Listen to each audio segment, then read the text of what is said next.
What makes readers leave this review? Let's find out how you can avoid ending up with too many of those reviews on your book.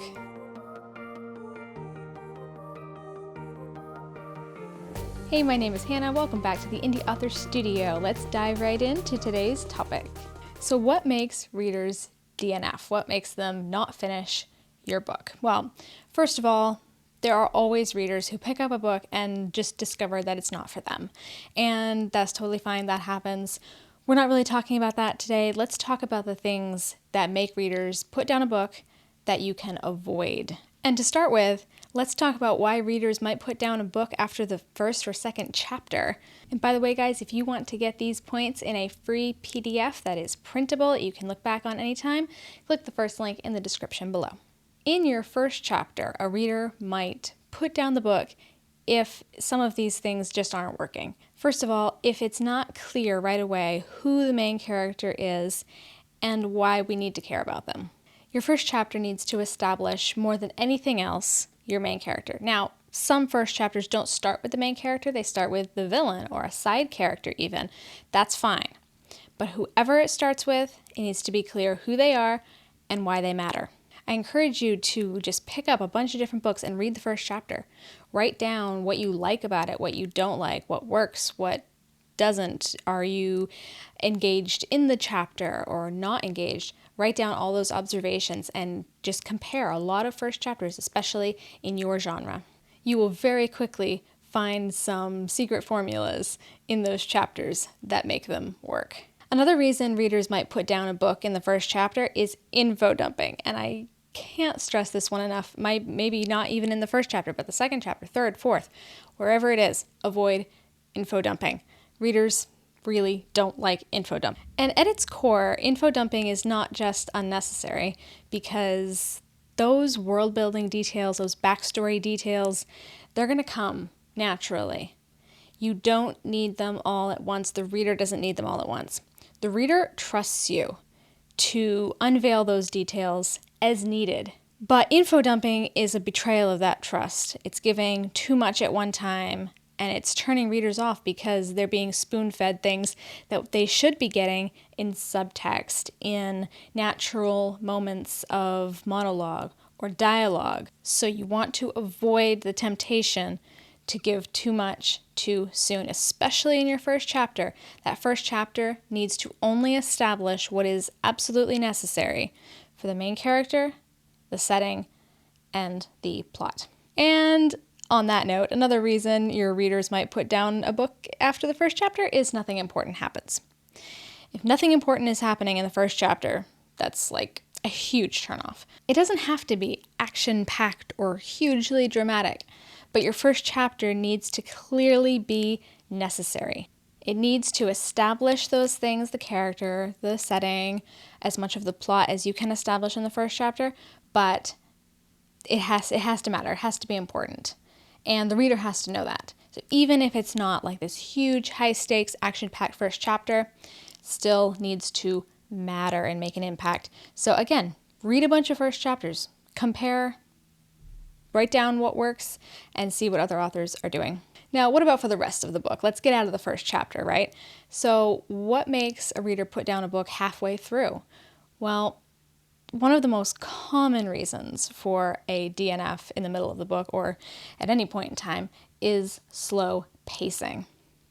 Now, some books are different, some genres are different, so just keep that in mind. But generally, you need a very, very steady pace. And in a lot of genres, a fast pace is considered the standard. And there's actually a fairly simple way of diagnosing whether you are mastering the pacing of your book. And that is to look at each scene and ask yourself, does this scene build off of the previous one? And does this scene accomplish anything for the plot? If the answer to those is no, you can probably cut out the scene and end up with a faster pace right then and there because you've cut out a non-essential scene. There are other ways, of course, to assess a scene, but those are the first two questions you should ask yourself when analyzing a scene or a chapter. Another reason for a DNF later in the book is an unrelatable main character. Now, of course, not every reader is going to relate to every character, but there are things in almost every character that all of us can relate to. Now, those can be things like weaknesses or family struggles or just, any natural everyday struggles that people can relate to.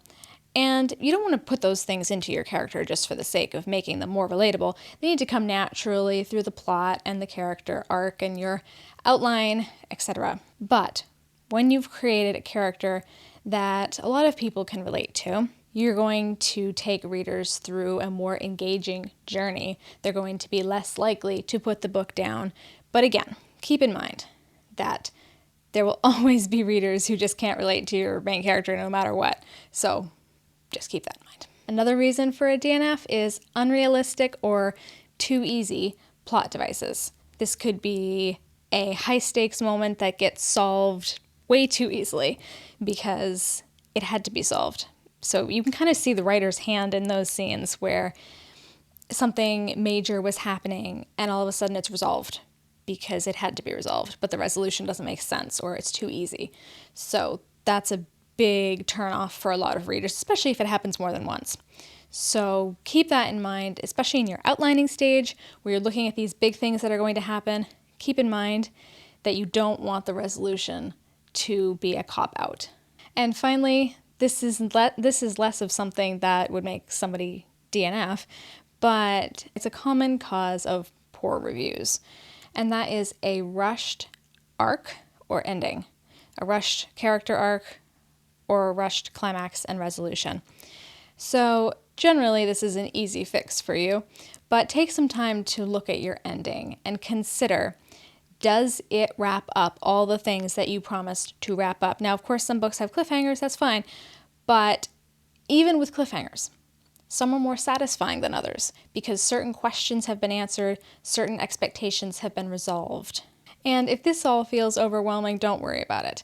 If you're just in that first draft stage or second draft stage, you're going to work on all of these things. All of these things are very easy to address in the edits, even if you don't address them directly in the first draft, which is why I always recommend working with a developmental editor, especially if it's your first book or your second book. Work with a developmental editor, not just beta readers. And if you are struggling to find an editor, especially in today's world of freelance and AI, check out the second link in the description where I have a checklist that will help you to find the right editor for your story. Thanks for watching. I hope this video was helpful. If you have any questions, feel free to leave them in the comments, and I will see you in the next video.